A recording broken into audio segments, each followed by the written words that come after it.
Hello? Hello? Max, where the heck are you, man? PJ? You should have been here an hour ago. What? What do you... Hold on. Oh, Look, maybe we should just call the whole thing off. no. No way, man. It's now or never. Greetings, Sycamore High School students and staff.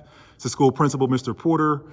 I hope you're having a great day, and I'd like to ask you to give me about 7 to 8 minutes to invite all of our students and staff to an opportunity to affect change in a really good way. Question: what does it take for each of us to do the right thing? Once we see an expectation and we agree with an expectation, do we then need, let's say, an incentive that's linked to that opportunity to do the right thing? Or do we need a consequence that's linked to the opportunity to do the right thing? Well, let's explore that.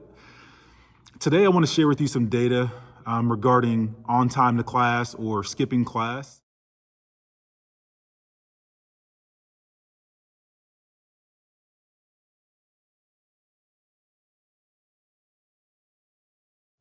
The right thing that we're trying to do is be on time to class. So that's it. If we can all agree that it's important to be on time to class, I really want to explore with you what does it take for our school to really move the needle in the right direction to get everyone to be on time to class. Is it as simple as the principal coming on and asking you guys to be on time to class? Or do we need to tack some awards onto this opportunity? Or do we need to add some consequences to this opportunity? What say you? I'd like to also give you some data. So far, for the first 9 weeks, we recognized that we needed to spend time teaching expectations the first 1 or 2 weeks of school.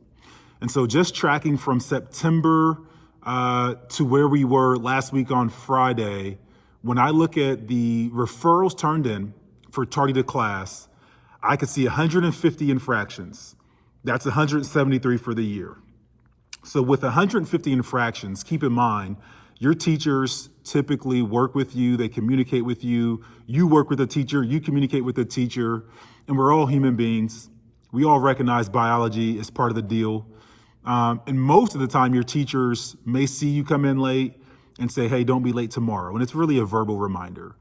There could be times where teachers see you come in late and they may ask you to hang out after class for a further extended conversation. Typically, by the third time a teacher notices you come in late, that's when you would get a referral. And that time is likely what's included in that package of 150 infractions since September. So just know the data is the data, but there's always a need for context around the data. When you look at other school opportunities to get better, we see disruptions to some of our classrooms. I think we have 12 since September. We see some cell phone violations. I think we have 12 since September. While that's not good, the data makes it very obvious that there is an increased opportunity based on the amount of referrals for negative behaviors regarding tardy to class. And so that means we want to put a spotlight on this, right? We want you to keep your cell phones put away. We know we don't need classroom disruptions, but the data says across our school, tardy to class is something we have to attack and tackle together from a student, staff, and principal standpoint. That's the teacher data. Even from the office managed, which is your administrative team, principal and assistant principals, skipping class is our highest infraction. So that means you just didn't come to class. And as we know, that's not the right thing. So let me reverse. If we can agree that coming to class is the right thing, if we can agree that being on time to class is the right thing to do, what we're really trying to figure out is how we can really make that happen on a consistent basis. Is it a reminder, such as this?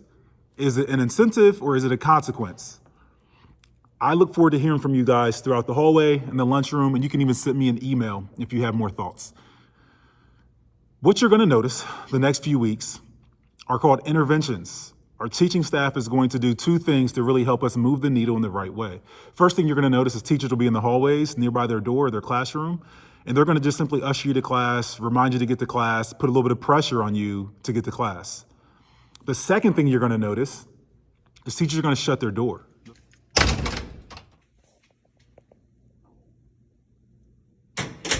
Doors lock automatically. So if that bell rings, even if you're one step outside of that door, the door is likely to shut. What you'll want to do is just stand outside the classroom because the teacher is going to start class and honor those who made it to class on time.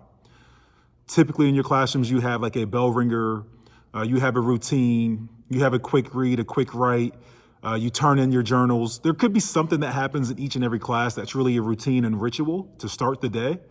I would expect teachers to get through those opening routines and rituals and within a minute or two, make their way to the door, invite you in, have a quick conversation, and likely give you a referral that could lead to a lunch detention, before school or after school detention. Hey, you're late. Class started about 2 minutes ago. Please don't let this happen again. I need you to be on time moving forward. Come on in. Hey, good morning, buddy. I noticed you're late for the second day in a row. We did have this conversation a day ago. You know the school-wide expectations.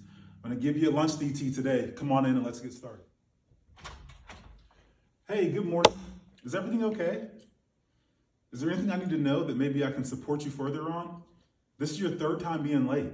I'm gonna put a referral in. You should expect to get a consequence from your grade level administrator. Come on in, let's get started. So with that being said, as a reminder, you'll notice two things as we put in interventions to shine a light on this data point and see if we can move this thing in the right direction to get us all on time to class. First thing you're gonna notice, teachers are gonna be in the hallways. Second thing you're gonna notice, the doors to classrooms will shut when class is supposed to start.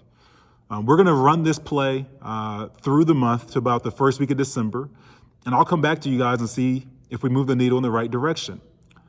At that point in time, we'll either figure out, do we need incentives to keep this on time to class energy, or do we need consequences for this lack of being on time to class across our school?